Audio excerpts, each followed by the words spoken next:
Hi there, I'm Winter St. James, and I'm a romance writer. But today I'm not planning to talk about romance at all. I'm just going to be talking about writing, specifically about writing while you're commuting. So when I say that, I mean like while you're riding on a bus, or while you're riding on a train, or when you're riding on a subway, more so than when you're driving.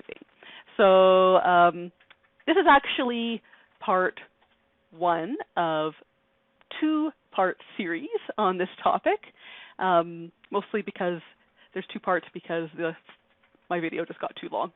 So I divided this up into two parts.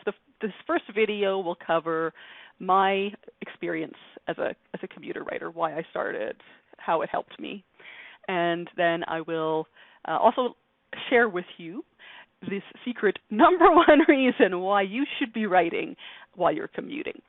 And then you can seek out my other video, which I hope will be easy to find, which will be entitled 5 Great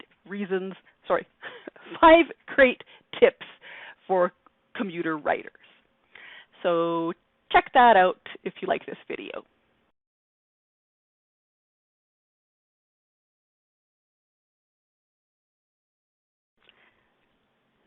So my story,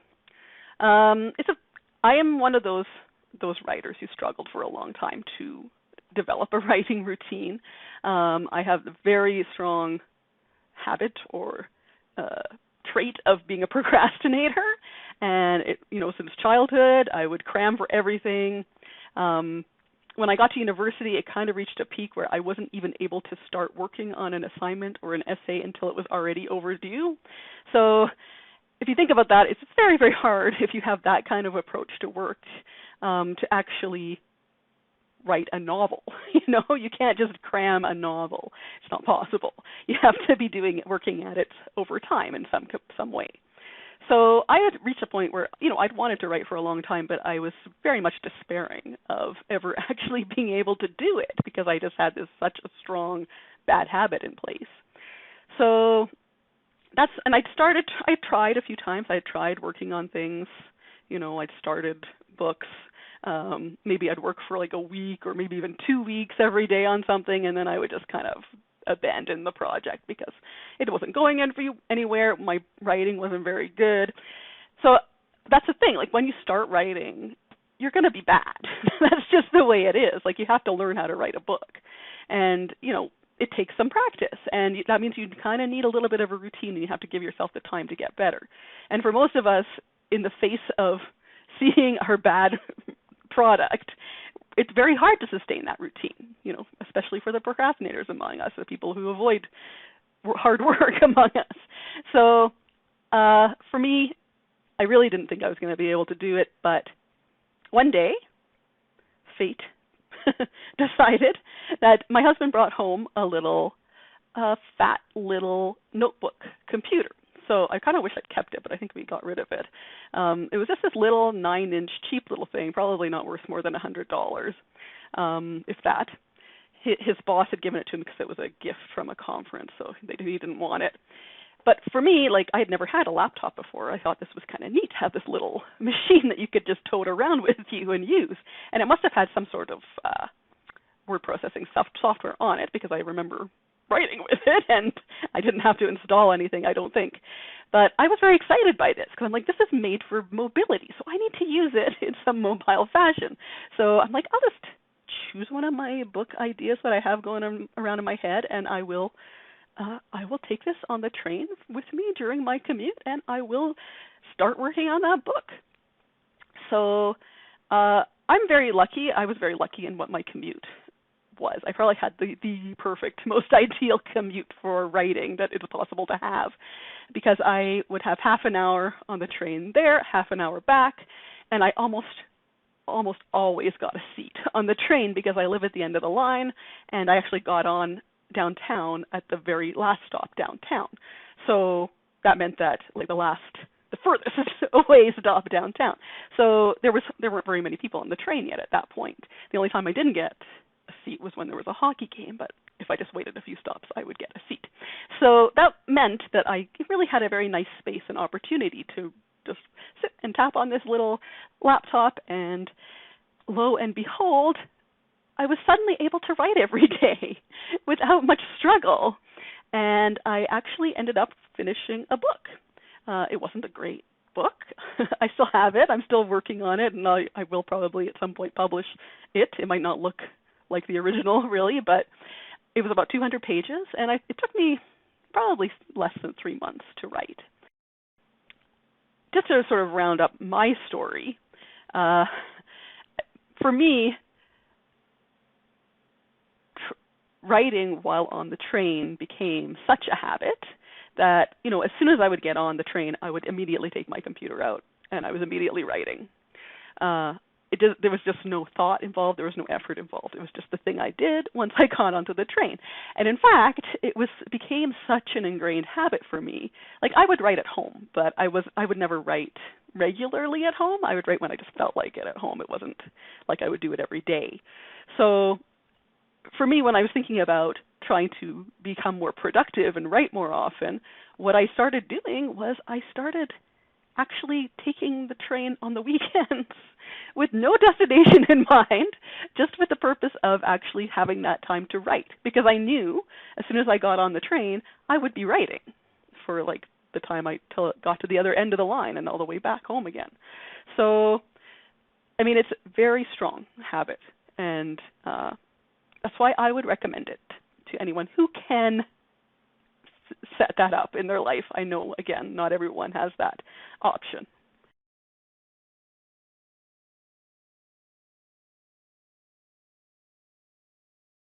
So this is kind of what inspires me about the idea of commuter writing. So the number one reason why you should be writing while you're commuting is that it is the perfect way to develop a new habit. If you think about it, like, commute is this, you have to do it, right? You have to get to your job. You have to get home again. You have to be, if you're someone who commutes on a train or a bus, you're going to be trapped in that vehicle for however long it takes. And you have to do it every day. So it's just built-in regularity. So that is what you would say is, by definition, like a very strong habit, because of the necessity of the trip, but also because it's just, the regularity of it.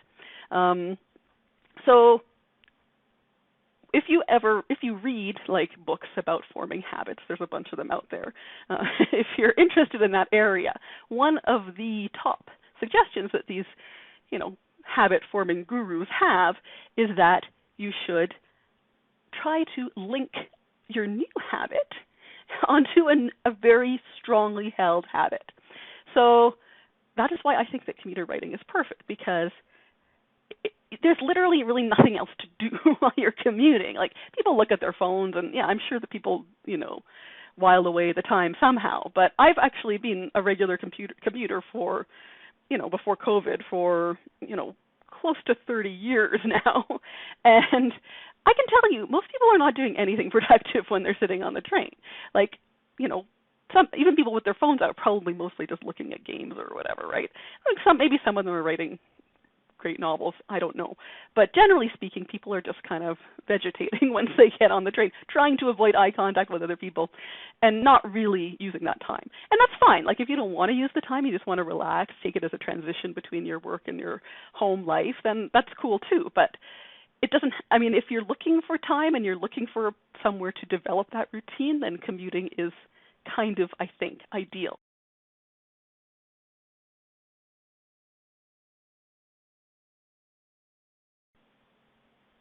So that's like the number one reason, I'd say, to try to use your commute for writing, because it's easy to make a habit when you're writing.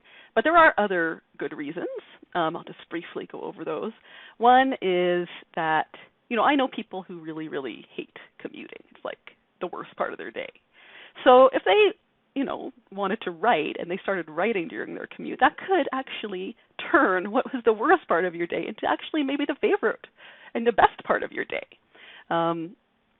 which, is a pretty nice thing. Like, that's an hour of your day or whatever that suddenly is nice versus being the thing you hate. So I think it's also just another good way to block out your co-commuters. Like, if you're trying to not make eye contact on the whole trip, to be able to focus on your writing, you kind of almost forget that they're there. I also think another good reason to do this is that there's a lot of people who drive to work and park, and they actually kind of, I think, some of them might feel a little superior to these poor peasants who have to take the bus or the train. But there actually are sometimes advantages to these bad things that we have to do in life. So to me, I mean, it's sort of related, I guess, to making it the best part of your day. It's trying to see the plus in something that maybe isn't ideal.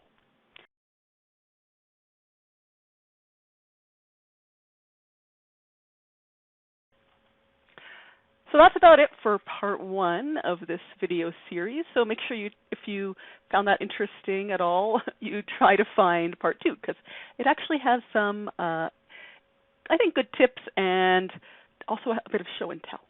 So that could be kind of fun.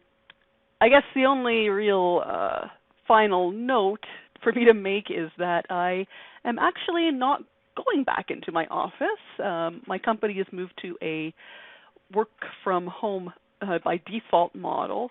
So I probably could go to work in the office if I really wanted to, but it just has, staying home has some big advantages for me personally, just because I like the quiet. My office is a very loud, open concept place. I also, working from home allows me to be here for my kids and also for our COVID dog that we got, who has never ever been left alone basically in her entire life. So I have no idea how she'd fare if there was no one home for a full day.